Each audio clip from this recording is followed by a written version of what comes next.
Avery Goldstein once said, China's dramatically increased role in global governance is very positive. No other global power can claim to have essentially positive relations with so many countries as China. Keep this in mind as I discuss today the role of China in the Arab-Israeli conflict. My name is Dr. David Oualaalou, and welcome to Geopolitics in Conflict.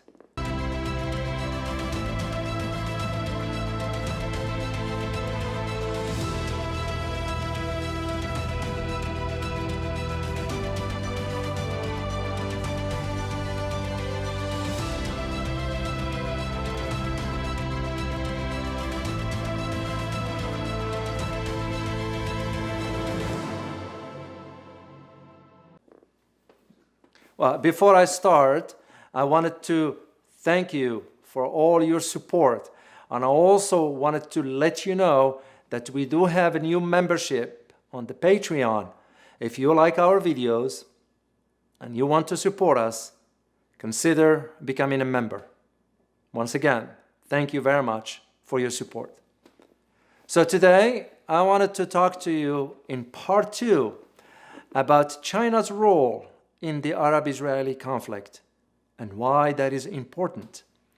As I discussed in the first one with my co-host, Dr. Stewart, that China's role in the Arab-Israeli conflict now is an indication of the shift within the geopolitical landscape in which the United States does not play the role it played for the last 50 years or so. But specifically for this topic, because the argument from some members of the international community is that the United States was not an honest broker in this conflict. Now, the question I ask before you is, will China succeed in resolving this everlasting conflict? It is hard to tell at this point, because I am certain China is aware of the complexity of this issue. But what I want to talk to you today about the impact, the geopolitical impact that is, of what China could get from being involved in the Arab-Israeli conflict. I am sure the United States is not going to want that to happen. As a matter of fact, the United States has already sent its Secretary of State to Israel, so he can talk, that's Tony Blinken that is, so he can talk to both the Israelis and the Palestinians regarding the ceasefire that's been reached. But the point for China is far beyond the Arab-Israeli conflict. And what I refer to here is, if you notice that the last couple of years, China has been involved with some Middle Eastern countries, like Saudi Arabia, Iran, Turkey, you name it. And the reason for that is the Arab-Israeli conflict is going to provide China that platform in which to exert its global presence. Not in a threatening way, but it will be sort of felt given the shift, the geopolitical shift that is taking place right now. And given that China has already cut a deal with Iran, for example, through that agreement that they've reached about a month and a half or so for $400 billion, and we did a show on that one.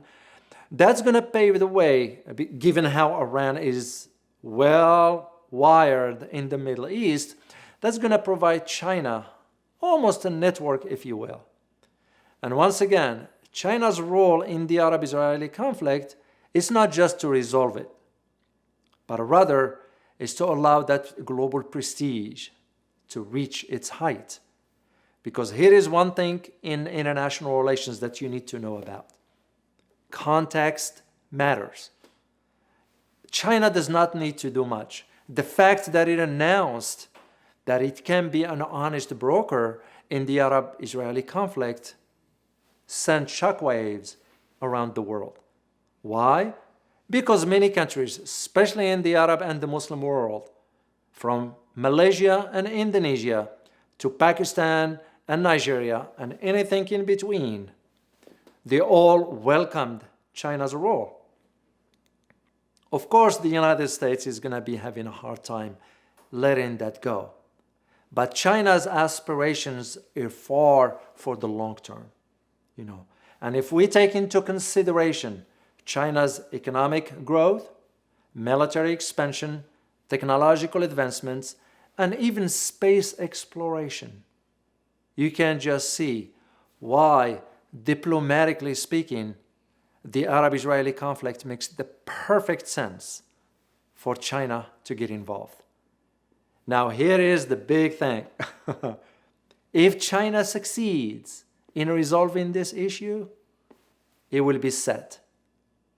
I do not foresee that issue will be resolved quickly because it's very, very complicated. Of course, we all heard about the two-state solutions that have been proposed. Both the Palestinians and the Israelis never come to an agreement regarding that. Even though I'm going to take that back for one thing, that the Oslo Accord of 1993, the Palestinians were provided the best option ever. And at that time, Yasser Arafat turned it down. He turned it down because of a reason. Because what you need to know is that the Palestinians received donations from around the Muslim world regarding this issue, especially when it comes down to Jerusalem. So it did not make sense to Yasser Arafat back then that the issue will be resolved because the flow of money will stop, basically.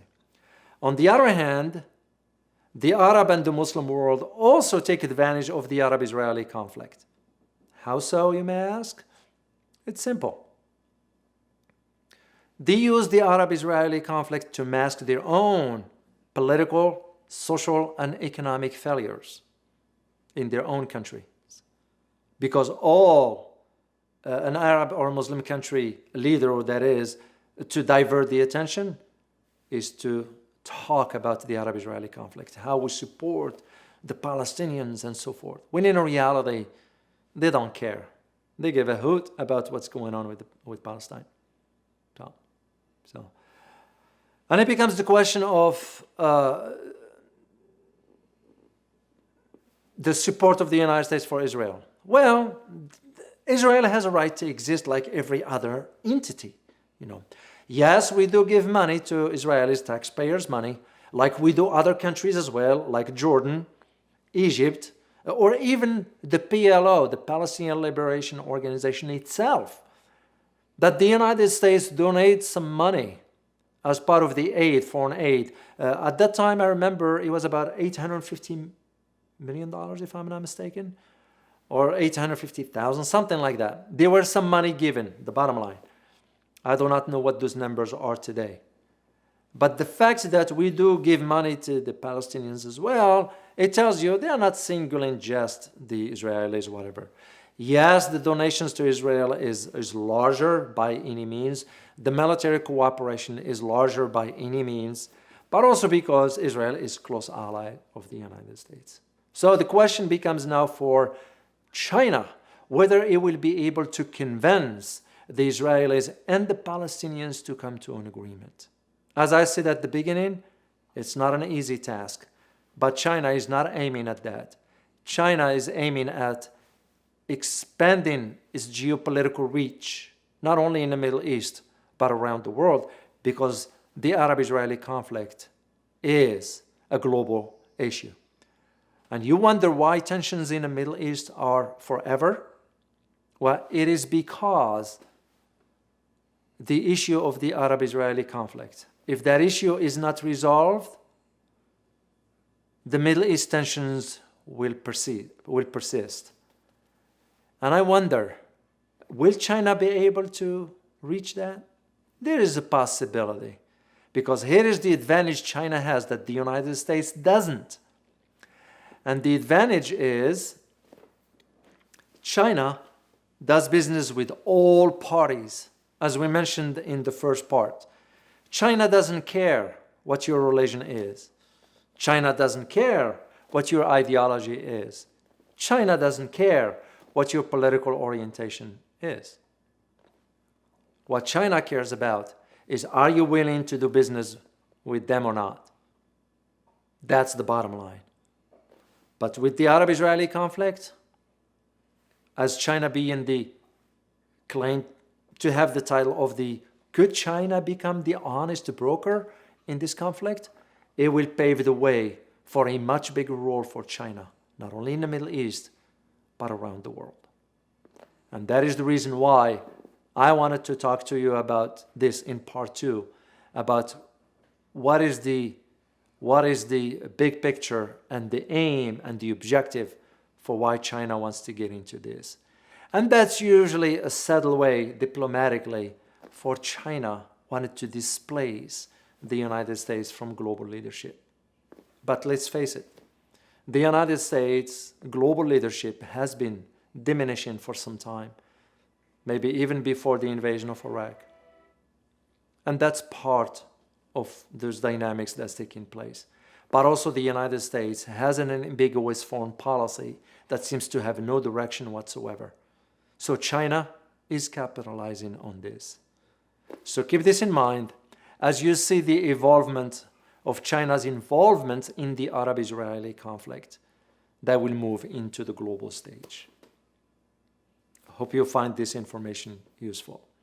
Let us know your thoughts in the comments, and also be sure to check out our other videos, and don't forget to like, share, and subscribe. And as always, stay informed. Till next time. Bye-bye.